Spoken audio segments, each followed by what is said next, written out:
Good morning, everyone. It's Tuesday today, and I need to prepare everything na mga gagamitin ko for the escapade.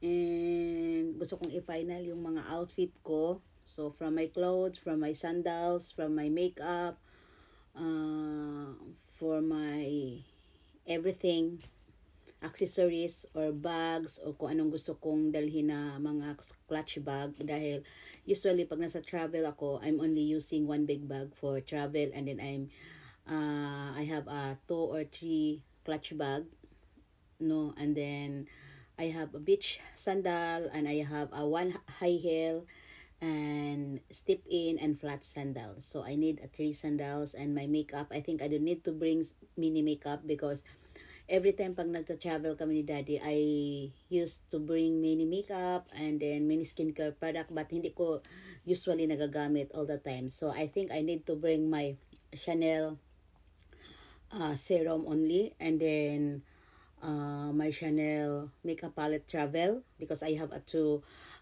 version of the palette. So I think I need to choose one, or I need to bring two of that. And then of course my makeup brushes, and yeah, of course the sunscreen because kailangan ko talaga ng sunscreen, so I need to buy maybe today or next week about my sunscreen. And ano pa ba, so kailangan ko talagang i-prepare lahat. And of course may mga bikinis, and I always bring mini bikinis, like even we are on travel for 5 days ganyan, I always bring, I think, 6 to 7 outfit of bikinis para mayroon pa akong choices, no? And then I bring, I think, 10 outfit dahil I want to wear in the morning while we're on breakfast, one outfit, and then at night, pag naggala-gala kami at night, so I think I need to bring 10 outfits. So that's it. And yeah, marami talaga akong dala, even a small day vacations, everyone. I do everything na gusto ko na mayroon akong damit. Ayoko kasi everyone na on travel, pare-pareho yung damit ko na ginagamit. So, dahil marami akong damit, I'm a dressmaker, I'm a fashion designer. So, I love wearing, usually kahapon talaga, I make my own outfit. So, yung mga nakip ko, pinalitan ko. And today, I want to make, kasi mayroon ako nakitang dress from Dolce Gabbana inspired. So, parang I want to gaya-gaya that, but I need to find the fabric on that.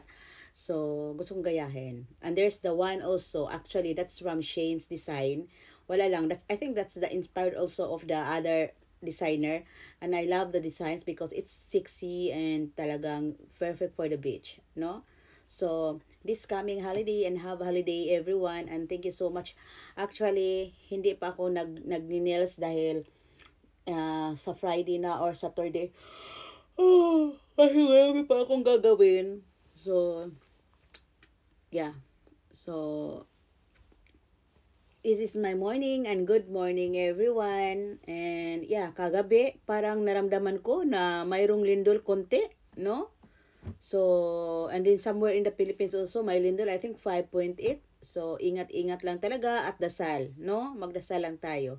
And this is our morning, and have a good morning everyone, no?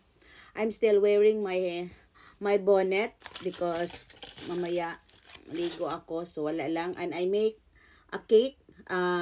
Actually, I'm using the corn powder, and kaya para siyang ang sarap. Hinaluan ko siya ng corn powder, and then yeah, it's my cake.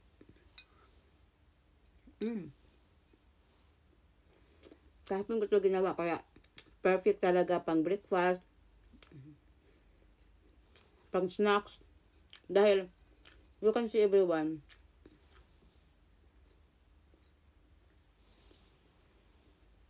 ang sarap niya.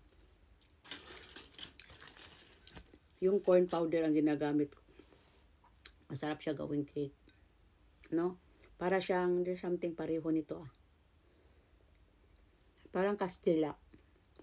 Mm.